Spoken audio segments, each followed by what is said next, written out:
আজকে আস্ত মুরগি রান্না করে ডালা সাজিয়ে নিলাম। গরিবের ডালা। ঘরে যা আছে তাই দিয়েই ছোট্ট করে একটা ডালা সাজিয়ে নিজেদের মতন নিজেরাই খেয়ে নিলাম। আসসালামু আলাইকুম। বৃষ্টি ব্লগ অ্যান্ড রেসিপি থেকে আমি বৃষ্টি বলছি। সবাই কেমন আছেন? আশা করি নিশ্চয়ই ভালো আছেন। আমি আলহামদুলিল্লাহ ভালো আছি। আমার ভিডিওটি যে যেখান থেকে দেখতেছেন কাছে দূরে তাদের অসংখ্য ধন্যবাদ। ভিডিও দেখার সময় প্লিজ একটা লাইক দিয়ে ভিডিও দেখবেন, ফুল ওয়াচ করবেন, আমার ইউটিউব চ্যানেলটা সাবস্ক্রাইব করবেন। আর ফেসবুক পেজটা যারা দেখতেছেন প্লিজ আমার ফেসবুক পেজটা সবাই ফলো দেবেন। আজকে আস্ত মুরগি রোস্ট করব। তো ছোট্ট একটা মুরগি নিয়েছি, বেশি বড়ও না বেশি ছোটও না। মুরগিটা ভালো করে ধুয়ে পরিষ্কার করে মাঝখান দিয়ে ফেরে ফেরে নিয়েছি। তারপর লবণ মাখিয়ে নিলাম। এখন আমি মুরগিটা ভাজবো। তো কড়াইতে তেল দিয়ে দিয়েছি। তেলটা বেশ গরম আনিয়ে তারপর মুরগিটা ভেজে নেব। আমি কিন্তু এই মুরগির মাংসে কোনো হলুদের গুঁড়া মরিচের গুঁড়া কিছুই দিইনি, শুধু লবণ মাখিয়ে নিয়েছি। আর লবণটা কিন্তু বেশখানি দিয়েছি, আর না মুরগি, তো অনেকটাই লবণ দিয়ে ভেজে নিয়েছি। উল্টায় পাল্টায় ভেজে নিলাম। একদম যে কড়া করে ভাজছি তা না, হালকা ভাজা দিয়েছি। তো এখানে আমি রানগুলো ভেজে নিচ্ছি। 4 পিস রান আর একটা আস্ত মুরগি ভাজা হয়ে গেছে। এই তেলের মধ্যেই আমি দিয়ে দেব পেঁয়াজ কুচি। পেঁয়াজটা আমি সুন্দর করে লাল লাল করে ভেজে নিয়েছি। তারপরে দিয়ে দিচ্ছি পেঁয়াজ বাটা। পেঁয়াজ বাটাটাও আমি ভালো করে কষাই নিব। আর একটু পেঁয়াজ বাটা দিয়ে দিলাম। এখন দিয়ে দিচ্ছি আদা রসুন বাটা। এখন আদা রসুন বাটা কাঁচা পেঁয়াজ বাটা ভালো করে কষাই নিয়ে তারপরে দিয়ে দিলাম বেরেস্তা। পেঁয়াজের বেরেস্তা দিয়ে তারপর রোস্টের মশলা দিয়ে দিলাম। কিছুক্ষণ কষাই নিয়ে তারপর এখন আমি মাংস দিয়ে দিচ্ছি। আনা মুরগিটাও দিয়ে দিলাম।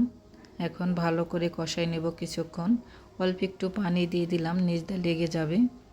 ভালো করে কষাইয়ে তারপর দিয়ে দিলাম পানি। এখন এই পানি দিয়েই মাংসটা ভালো করে সেদ্ধ করে নেব। তারপর দিয়ে দিলাম টক দই। তারপর দিয়ে দিচ্ছি 1 চামচ চিনি আর 2 চামচ গুঁড়া দুধ। বেশ কিছুক্ষণ রান্না করে নেব।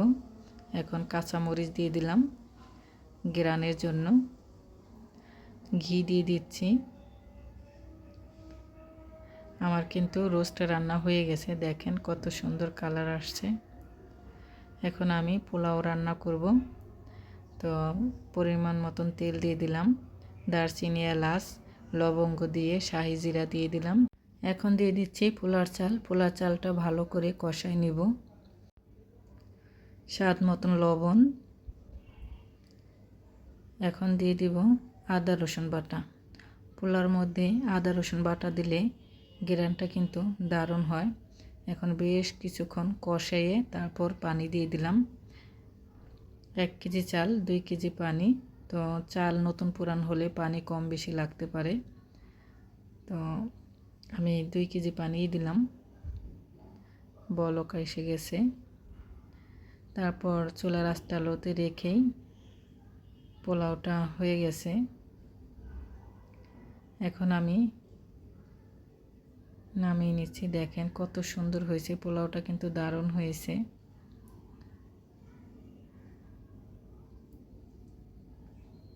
এখন আনা মুরগিটা দিয়ে দিলাম। সাইড দিয়ে ডিম আর শসা দিয়ে সাজিয়ে নিলাম। হয়ে গেল গরিবের ডালা। ঘরে যা আছে তাই দিয়েই ডালা সাজিয়ে নিলাম। খেতে কিন্তু দারুণ হয়েছে। ভিডিওটি যদি ভালো লাগে অবশ্যই লাইক কমেন্ট করবেন, শেয়ার করবেন, আমার ইউটিউব চ্যানেলটা সাবস্ক্রাইব করবেন। আর ফেসবুক পেজটা যারা দেখতেছেন প্লিজ আমার ফেসবুক পেজটা সবাই ফলো দেবেন। কেমন হয়েছে আপনাদের সুন্দর মতামত কমেন্টে জানাবেন। দেখতে কিন্তু মাশাআল্লাহ অসাধারণ হয়েছে, খেতেও ভালো হয়েছে। হয়তো আরও কিছু দরকার ছিল, তো যা আছে তাই দিয়েই সাজিয়ে নিলাম। তো সবাই ভালো থাকবেন, সুস্থ থাকবেন। দেখা হবে নতুন আর একটা ভিডিওতে। ভালো থাকেন, সুস্থ থাকেন। ভিডিওটি কেমন লাগলো কমেন্টে জানাবেন। আল্লাহ হাফেজ।